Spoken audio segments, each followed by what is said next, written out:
আসসালামু আলাইকুম। আমরা তো সবাই জানি কক্সবাজার পেকুয়াতে মিজানুর রহমান আজহারী লাখো মানুষের স্পন্দন। সেখানে প্রোগ্রাম করেছে, দেখা গেছে লক্ষ লক্ষ মানুষের ভিড়। সেই লক্ষ মানুষের ভিড়ে গিয়ে কিরকম ভালোবাসা, কিরকম সম্মান পেল তার অফিসিয়াল পেজে একটা পোস্ট করে জানিয়েছেন।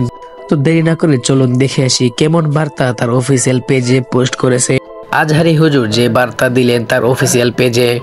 সুপ্রিয় বন্ধুরা, গত রাতে কক্সবাজারের পেকুয়ার প্রোগ্রামে লক্ষ জনতার ভিড় ঠেলে স্টেজে উঠতে প্রায় ঘন্টাখানেক সময় লেগেছিল। প্রোগ্রাম শেষে হয়েছিল ঠিক একই অবস্থা। এভাবে চলতে থাকলে হয়তো নিরাপত্তার স্বার্থে আমার পক্ষে বড় পাবলিক ইভেন্টগুলোতে যোগাযোগ দান করা সম্ভব হবে না।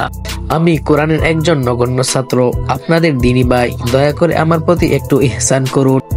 সর্বশেষ 2019-2020 সালেও গ্রাউন্ড সামলাতে গিয়ে একাধিকবার ইনজুরির শিকার হয়েছিলাম। এবারও এরকম দুর্ঘটনার আশঙ্কা করছি। দয়া করে স্টেজে যাওয়ার পথে কিংবা ফেরার পথে মুসাফা করার জন্য বা ছবি তোলার জন্য ভিড় করবেন না। আলোচনা চলাকালীন সময় স্টেজের দুই পাশে দাঁড়িয়ে ধাক্কাধাক্কি ও বিশৃঙ্খলা সৃষ্টি করবেন না।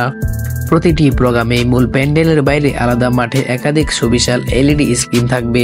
আমাকে সরাসরি দেখতে না পেলেও এলইডি দেখার সুযোগ থাকছে।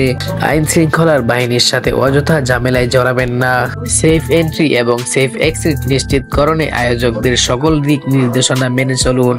অতি আবেগী হয়ে কোরআনের মাহফিলের পরিবেশ নষ্ট করা কাম্য নয়। কোরআনের প্রেমীরা স্মার্টলি সবকিছু হ্যান্ডেল করতে পারে।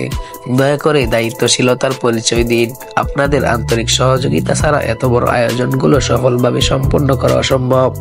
আমি আল্লাহর জন্য আপনাদেরকে ভালোবাসি এবং এটা বিশ্বাস করি নিশ্চয়ই আপনারাও আল্লাহর জন্যই আমাকে ভালোবাসেন। আপনাদের এই উৎসাহ ভালো লাগা আমি দূর থেকে ভীষণ অনুভব করি। কিন্তু আমরা সবাই যদি কাছে এসে মুসাফাহ করতে চাই, কথা বলতে চাই, ছবি সংরক্ষণ করতে চাই, তাহলে আল্লাহর জন্য ভালোবাসার এই দাবি পূরণ করা আমার জন্য কষ্টকর হয়ে যাবে। আমরা এই সীমাবদ্ধতাকে ক্ষমা সুন্দর দৃষ্টিতে দেখার অনুরোধ জানাচ্ছি। আগামী প্রোগ্রামগুলোতে আমরা অনেক বেশি সচেতন ও শৃঙ্খল থাকব, এই প্রত্যাশা রইল। সবাই ভালো থাকুন, সুস্থ থাকুন। শীঘ্রই আপনাদের সাথে দেখা হচ্ছে আপনাদের প্রাণের বিভাগে, ইনশাল্লাহ। এই ছিল হুজুরের পেজে দেওয়া বার্তা। আপনার হাতে সুন্দর আঙ্গুলটি দিয়ে অবশ্যই ভিডিওতে লাইক দিয়ে দিবেন। আর এরকম নিত্য নতুন ভিডিও পেতে অবশ্যই চ্যানেলটি সাবস্ক্রাইব করে পাশে থাকবেন।